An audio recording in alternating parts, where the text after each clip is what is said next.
Mr. Cohn-Bendit, why can't you understand that federalism, European regulations and the wasted European budgets are no cure for the European disease. They are the cause of the European disease.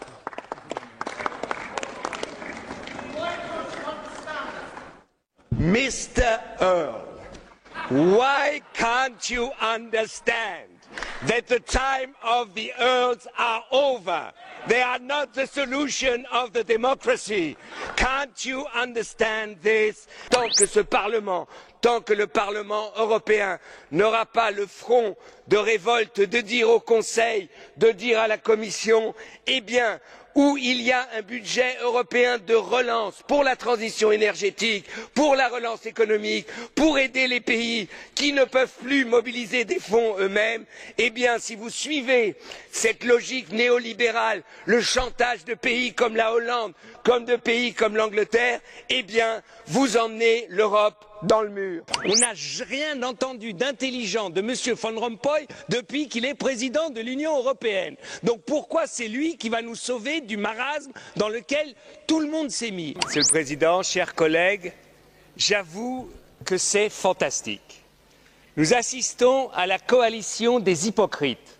La réalité dans le monde, c'est que l'Europe n'est pas à la hauteur de la crise économique, ta gueule, de la crise écologique et de la crise financière. Il y en a assez. Quand un député français de ce Parlement ose dire que le problème qui a eu lieu en Norvège, c'était pas le massacre, mais c'était la naïveté du gouvernement norvégien qui accepte la société multiculturelle, il faut que ce Parlement dise que M. Le Pen est une honte pour ce Parlement d'avoir dit ces paroles. L'Union européenne n'est pas un paillasson sur lequel on s'essuie les pieds, mais c'est une maison commune que nous construisons ensemble, Monsieur Viktor Orban.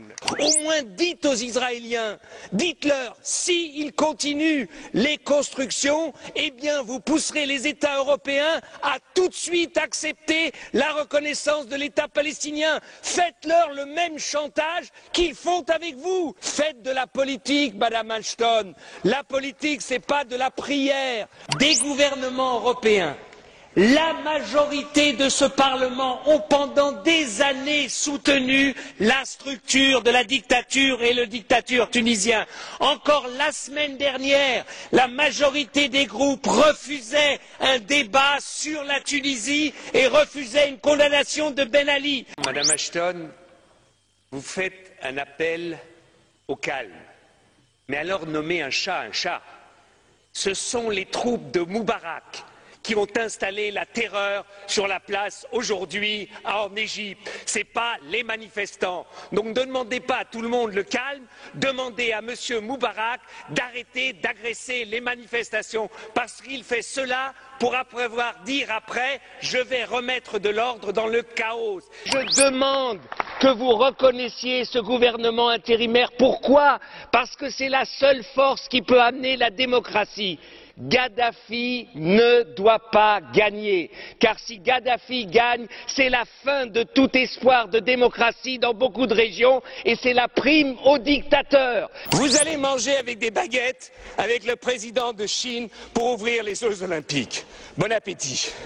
Moi, je penserais à tous les prisonniers qui croupissent dans les prisons chinoises. Moi, je penserais à tous ceux qui sont arrêtés. Moi, je penserais à tous ceux qui sont maltraités au Tibet.